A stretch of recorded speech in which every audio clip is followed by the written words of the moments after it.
I am a 17 years old female, and I still live with my mom, my stepdad, and my two half-siblings, 5 and 7 year. My dad died when I was 5, driving me to the hospital. Mom didn't want to pay for an ambulance. He died in the crash and my leg and spine got busted up in a way that has left me needing a cane pretty much ever since. My stepdad's always been a little distant with me. He likes to make jokes about how I'm an early blooming black widow. I think he gets that from my mom, who blames me for my dad's death. I do too, it is my fault after all, so I don't push back on it. Anyway, the point is that with the current situation my parents are always looking for ways to get my half-siblings active and doing things, without leaving the house, and have recently settled on scavenger hunts. I have no problem with this honestly. I wish they'd stop hiding stuff in my underwear drawer, but it's a 5-year-old and a 7-year-old, so that's not the worst. My problem though is that they keep taking my cane when I'm not looking. I tend to get lost in my homework and my writing hobby and zone out. And having it be one of the items that my half-siblings have to find. When I complain to my stepdad, he's a SAHD, so is usually the one running these things. He scolds me for being selfish and points out that my swivel chair has wheels if I need the bathroom and that they always get it to me before I have to go downstairs for dinner. I tried my mom yesterday, and she said that I was being a brat and that if I wanted a father who cared about me I shouldn't have killed my dad. I got really upset at that point and called my grandparents, my mom's parents. Dads are dead too. They showed up at 10 p.m. yesterday, and Grandma screamed at them while Grandpa packed my stuff up and helped me out to their car. My mom's been blowing up my phone and email, calling me all sorts of names and accusing me of turning her family against her and trying to get her in legal trouble, since minors can't move out. And I can't help but think that maybe she's. I'm getting married in a week to an awesome woman, and I cannot wait to be her husband. We are so excited. My brother is gay, but my family doesn't know, only me and my parents know. I come from a very old school traditional family, so the old part of the family, grandparents and some aunts/uncles still have last century's mind, and the younger portion, cousins/siblings are open-minded and are living in the present. So my brother has been dating his BF for 6 months now. The dude is great. I'm so happy my brother found a great guy. But it's kind of a secret, as he hasn't told my family he is gay. I've been telling him for years that he should come out, cause I know it stresses him a lot. And I think it will make him feel better not to hide anymore. Plus I bet a few family members already know anyway. But he disagrees cause he knows a part of the family won't accept it and it will be a lot of drama. I see the opposite. I see it as the sooner you know who the idiots are, the sooner we can cut them from our lives. I have no interest in having someone in my life that doesn't accept my brother being gay. Anyway, that's his decision, not mine, so for now he won't say anything. Until a few weeks ago, when he said he wants to bring his BF to my wedding. I was not expecting that, to be honest. So he went from 0 to 100 pretty fast. If it was any other occasion I would be supportive obviously, but I don't think my wedding day is the day to do that. Imagine all the drama and gossip and bullshit that would happen. And I don't want to get the attention away from my fiancé. That's her day. And I don't want to have to worry about that on my wedding day, and I think it's a pretty good reason. I asked him why my wedding day. He said it's because he wants to celebrate love with the two people he loves the most. Me and his boyfriend. This is killing me. I would fight my whole family for my brother and never speak to them again if I had to. But my wedding day is supposed to be a celebration, not a family fight, and I can't do this to my wife. That might ruin our future. I didn't even tell her. She is already stressed out, don't want to make it even worse, with a heavy heart. I asked him to please come alone to the wedding, and that I hope he understands me. He started crying and left my house without saying anything. Next day I got a text and he said, "Don't worry, going alone." I tried calling him but he didn't answer me, and my parents don't seem to know what's happening because they didn't say anything. He eventually called me back a few days later. We spoke. He said he understands my side, but things are still weird between us. Is the worst situation of my life. Spoke to fiancé, couldn't keep this from her anymore. She agreed with me. I know it won't be my brother that would cause trouble. The trouble would start with remarks and looks from some aunt/uncle. Doesn't matter, we are spending a lot of money on this wedding, planned it for a long time. My fiancé put her heart and soul into planning this wedding.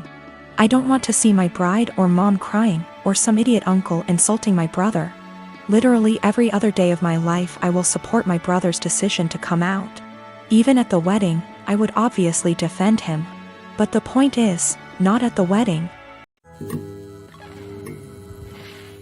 I am a 33 years old female, have been engaged to my fiancé, 37 male, for 5 months. We don't share finance because that's what he wants. I got a raise on my salary. Now I earn 30% more than he does, and I notice that he's been using this to ask me to pay for him and his friends. Whenever I say no, or why should I pay for this, he'd respond with the 30%, that's why. He acts as if the 30% is unfair or that I'm not deserving of it. Several times he has tricked me to pay for his and his friends' meals by asking me publicly. Let me say that I'm too nice to say no. I hate confrontation, especially when we're at a public place like a restaurant, so I just grin and pay. Last Tuesday, he asked me to join him and his buddies for dinner. I told him from the start I wasn't paying for their food and he shouldn't expect me to. He said he got this and no worries. We got to the restaurant, met his friends, ordered food. And in the middle of the meal he leaned in and whispered that I would be paying for everything he and his friends ordered. I got so mad I whispered back, no. But he probably relied on me not causing a scene in public and in front of his friends. He said, you have enough money, you could pay for everyone's food, 30%, remember? I was fuming inside. Instead of reacting negatively and losing my temper, I waited till the bills arrived. They were already split from the start when we first ordered. I paid for mine, then I excused myself to the restroom. I then sneaked out from there, got into my car and went home. I started getting phone calls from my fiancé, then texts asking where I was. I texted back saying I didn't appreciate how he put me in this situation and basically tricking me into paying for his and his friends' food. I told him I went home, then stopped replying. An hour later he came and started yelling at me, calling me selfish, irrational, cheapskate and childish for sneaking out like that and leaving him stuck with a bill he could not pay. He had to call his brother for help. We had a loud argument, then he walked out. His friends didn't speak to me on this, but he told me they're disappointed in my behavior and are telling him to take time and reflect on the type of woman he's gonna be married to. He said that because the restaurant wasn't expensive, then I could have just paid. He admitted not telling me about it till later, knowing I'd refuse. He still thinks my reaction was childish and unacceptable. Son is in 4th grade. School is only open on Mondays. The rest of the week he is home with me. They don't do virtual learning during the rest of the week. No Zoom calls are made. No teacher actually checks in. Homework at home is not to be sent back to the school, and instead they get a participation grade the following week if they tell their teacher they completed it. It's backwards, and your students aren't being graded for the work they actually do. Every Monday we get a new flyer in the mail asking for donations.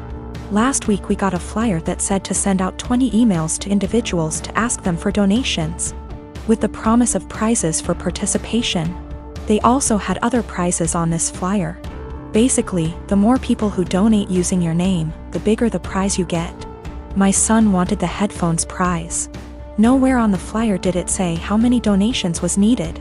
I called the school to ask and they said 12. I sent out the 20 emails. 14 people donated.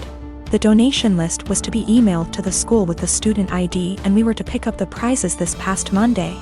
Son was losing his mind excited because he got the 12 donations needed for the headphones. We walk in and they proceed to tell me and my son that he did not qualify for the prize because in order to be eligible, you needed to get those 20 donations. Apparently the prizes for donations started counting after you received the 20. They turned damn near every student away, not just my kid. So I sent the boy out with his father and pulled the teacher and principal aside to let them know that they got these kids' hopes up for absolutely nothing, and that all they accomplished was destroying the children's spirits by lying to their faces. I then told them that I was told by the secretary that he only needed 12 donations for those headphones. They said, "Sorry you feel that way. This is just how things are right now due to COVID." So I responded with, "Oh, so lying to students and breaking their spirits is okay, because of COVID?" Failing to provide virtual learning for the rest of the week like other schools is okay, because of COVID? Asking for donations when the kids are only here once a week must be okay, too, right? I then walked out. Well, my son got the headphones in the mail today with a note from the superintendent that said, "I'm very sorry for the actions of the school system and the confusion formed around the donation drive. We are trying to work with the families, not turn them away. Please accept this as an apology." My son is over the moon. My husband says that I was being a Karen and that we should have just dropped it because it teaches our son that life isn't fair, and that I now look like an helicopter parent.